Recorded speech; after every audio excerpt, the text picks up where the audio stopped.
Good morning, nuts and bolts listeners, and welcome to another Friday edition of Supporting Leaders and Growing Their Businesses. Today's topic, we're going to talk about job satisfaction and really the 101 guide for leaders on job satisfaction and even for individuals on what does that really mean and entail. So just as a reminder, as a live stream, this is covered in Facebook, LinkedIn, and YouTube, and you're always welcome to go back and re-listen to the recording at any time. So as I say, today the topic is about job satisfaction. Job satisfaction is not something new. So it's not something that's now suddenly arisen. It's something that has been researched for years and even decades. It's been out there. There are so many papers that have been written on it. And still somehow it is something that leaders can't get a grip of. And the reason for that is that it's quite complex to really just implement. And also job satisfaction is a very subjective component, so people will experience it differently. One person will feel job satisfaction in their job, and the same person doing exactly the same work in the same environment will not experience. So there is a level of subjectivity around it. But today we're really going to cover 7 components that make up job satisfaction. And I'll get to them in a moment. But what's also important is not to confuse job satisfaction with engagement or employee engagement. Employee engagement is where the employee chooses, has the autonomy to engage. So all you as an employer or as a leader or as a business owner can do is to create the environment that invites the employee to engage. But at the end of the day, they choose to do it. I always use the analogy of a children's playground. So you might have the most modern, sexy, colorful, fun playground there. However, the child stands at the fence or at the gate and decides if they will open the gate, walk through the gate, and play on this playground. That is engagement. So there it is a bit different than job satisfaction. Just that I thought I'd put that in context. So job satisfaction is how satisfied an employee is with their work. What is their attitude around it? What is their behavior at work? And how satisfied are they? A lot in the language that they use. So how much fulfillment do they get from work? And naturally, the more fulfillment or satisfaction one has, the more one is performing and producing, and there's less absenteeism and employee retention. So there's a big reason why job satisfaction is such a key component in the work environment. But let's look at these 7 factors that I mentioned. And the first one is task variety. That is the first one. And task variety is about how variable are your tasks. Are they routine tasks? Like, is it the same thing over and over again, happening pretty much same day, same time? You don't have much variety around it. And or is it that you've got quite a lot of flexibility on how you can perform tasks? So just for a moment, think of a teller at a grocery store. I mean, how much task variety do they have in their task? I mean, they receive one client's basket or customer's basket at a time. They've got to scan each item, it gets packed, they've got to cash it off or, ask for payment, and then they finish, and then the same process happens. So how much variety do they have? I mean, there isn't much. that they can do to change their activity. So hence, it's very quickly that boredom or fatigue comes into that kind of a work environment. And then it's challenging because you are customer facing. So job satisfaction, when there is boredom or routine work, very quickly gets low. So task variety is your first one. And there, even if it is something that's very boring, try and allow the individual to bring in their own flair to the task, or perhaps it's in their style or using a strength or how they can dress up for it, anything that helps them make sure that their task is not mundane, same old, same old. The second one is really your colleagues. So you don't realize it perhaps, but your colleagues, your peers that you work with, play a significant role on your level of job satisfaction, because the more connected you are with them, the more you feed off each other's energy, the more you collaborate, and the more you work together, the more satisfaction you get out of that. If you think about very frustrating days or challenging days or days that you found were very annoying or irritating for you, very often the root of it was a colleague whose behavior or action or thinking triggered you. So colleagues play a huge role in job satisfaction. And I'll even go as far as saying that your relationship with your colleagues are a key factor on your own level of career success. Because the more you have connections and engagements, the more satisfaction you have, which means your attitude is there, your behavior is there, which is seen in your thinking and your engagement and going the extra mile, which gives you a much higher chance of being visible and then being promoted within the organization. The third job satisfaction item is working conditions. And that's always a bit of a challenging one, because some of us now are working from home, but others are so used to coming to the office, and we didn't always have choice about our working environment.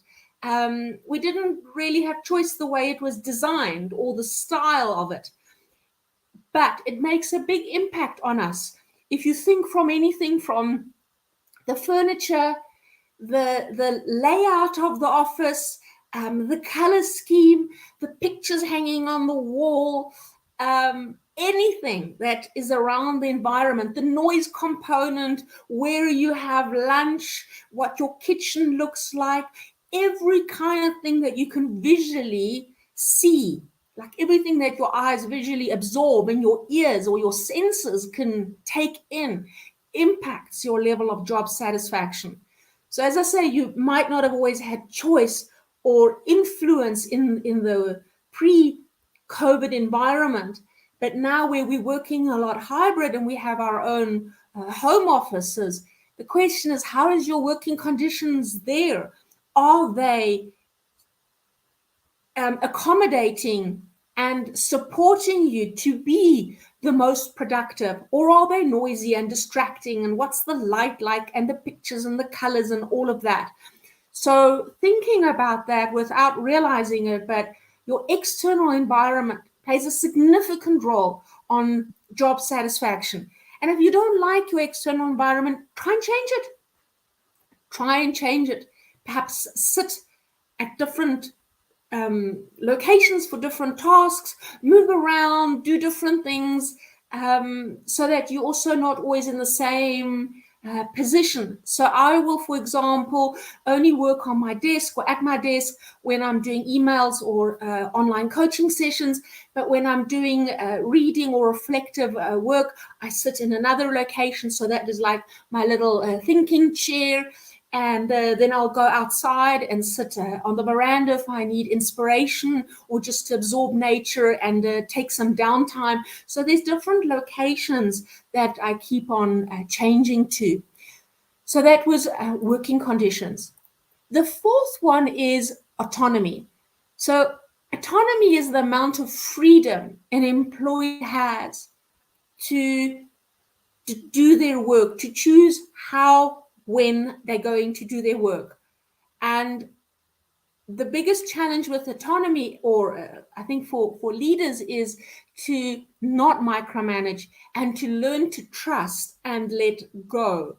So that is a learned behavior within a relationship between employee and employer, where it's communicating very clearly to the employer that, the employee, that this needs to be done by X date. So, as an example, Kerstin, I need you to write a proposal for client XYZ, and I need it completed by Wednesday. So that is a very clear task that I know I need to complete.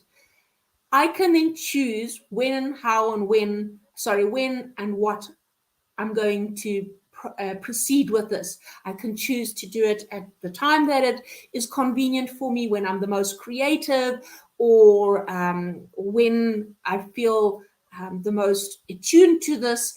And it could be that I decide to do it on Tuesday evening because I'm just like doing things at the last moment, or I like to do it over multiple days. So having the freedom to choose to do an activity as and when I want, however, knowing I have a commitment by Wednesday. And autonomy does come with accountability and responsibility. So it's not that you are left off the hook. You know what to do, when to do. And as I say, there needs to be a level of maturity in relationships to do that. If it is not there in your relationships with your employees, then it's starting to develop that through giving them small tasks that are perhaps not that time sensitive and not that critical when it comes to a client. So it's not your biggest client project, and grooming them to go and deliver something at a certain time and then come back without micromanaging it. So all you can do is just randomly check in. Are you okay? Do you need any support? Do you have all the knowledge or information? Do you need anything further? And then let them be. So that is really autonomy, and it's critical that we do that for job satisfaction, because it creates internal motivation, which is exactly what you want to do.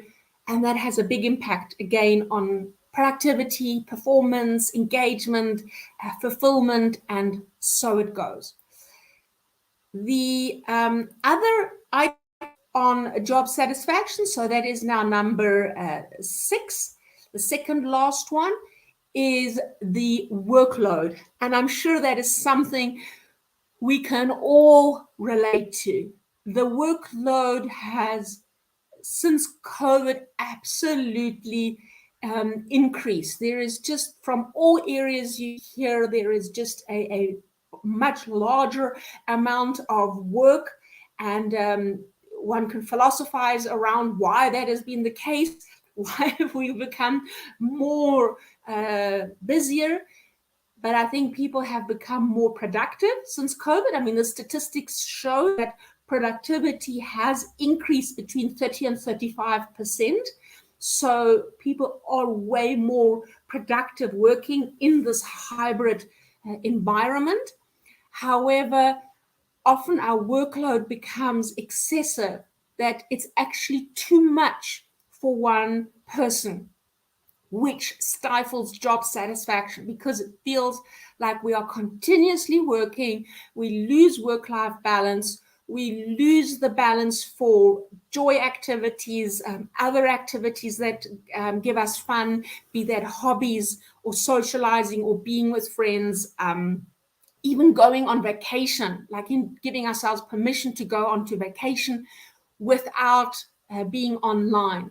So the workload is something very critical to watch and observe.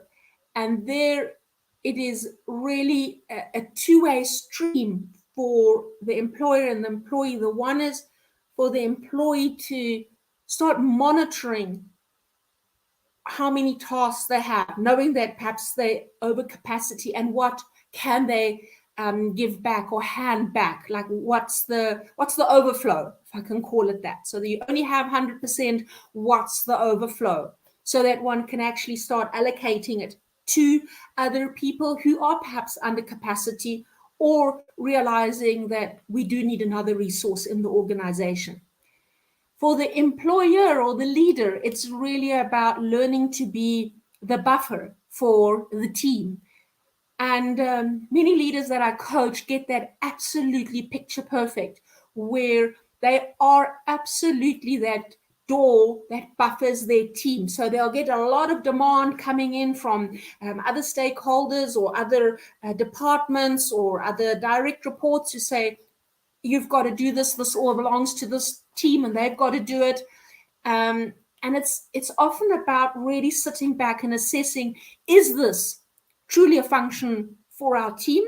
And if so, at what time frame? And learning to sometimes push back and say, we can't do this project right now.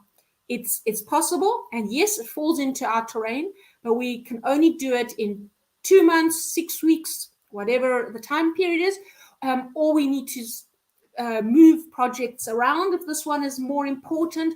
So really being the gatekeeper for your team and for leaders to step into that, because that also helps manage the workload and again make sure that job satisfaction continues, because as a leader you want higher job satisfaction and fulfillment.